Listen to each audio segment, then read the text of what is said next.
आणि बुलेटिनच्या सुरुवातीलाच अतिशय महत्त्वाची बातमी, लोकसभा निवडणुकीनंतर अजित पवार यांनी विधानसभा निवडणुकीवर लक्ष केंद्रित केलेलं आहे। नाशिकमध्ये अजित पवार यांनी लोकसभा निवडणुकीतील पराभवाबाबत केलेलं वक्तव्य चांगलंच चर्चेत आलेलं आहे। कांद्यामुळे 3 सीट गेल्या असं अजित पवारांनी म्हटलेलं आहे। नाशिकमधील कळवणच्या कार्यक्रमात अजित पवारांनी हे विधान केलेलं आहे। कांदा निर्यात बंदी उठवण्यात आम्ही कमी पडलो, यामुळे महायुतीला अहमदनगर पुणे जिल्ह्यात फटका बसल्याचं अजित पवारांनी म्हटलंय।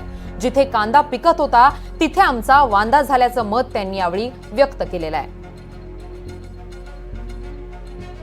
या संदर्भात अधिकची माहिती देत आहेत आमचे प्रतिनिधी प्रांजल। अजित पवारांनी एक महत्त्वाचं वक्तव्य केलेलं आहे। जिथे कांदा पिकत होता तिथे आमचा वांदा झाला, कांद्याचा फटका महायुतीला लोकसभेत झाला असल्याचं वक्तव्य त्यांनी केलेलं आहे। काय माहिती आहे?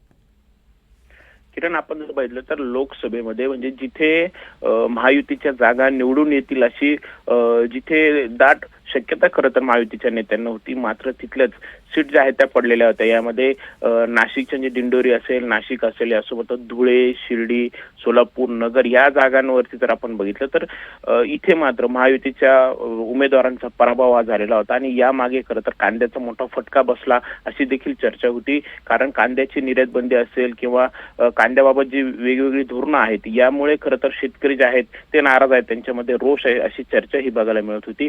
मात्र अशी चर्चा रंगलेली असताना दुसरीकडे मात्र अजित पवारांनी याबाबत थेट कबुलीही दिलेली आहे। काल कळवणमध्ये आमदार नितीन पवार यांच्या मतदारसंघामध्ये खरं तर अजित पवारांचे विविध विकास कामांच्या भूमिपूजनाचे सोहळे हे पार पडले आणि याच वेळी एका कार्यक्रमात बोलताना त्यांनी एक वक्तव्य केलेलं आहे। अजितदादांनी म्हटलेलं आहे की कांद्यामुळे खरं तर कांद्याची निर्यात बंदी उठवण्यामध्ये आम्ही कमी पडलो, महायुती कमी पडली आणि हे आम्ही कबूल करतो। नाशिकच्या 3 असेल, यासोबतच सोलापूर, पुणे यासह अनेक जागांवरती आम्हाला फटका हा बसलेला आहे अशी कबुलीच खरं तर अजितदादांनी दिलेली। त्यामुळे कांदा हा विषय जो आहे तो पुन्हा एकदा चर्चेत आलेला आहे। अगदीच धन्यवाद प्रांजल, तुम्ही दिलेल्या सविस्तर माहितीसाठी।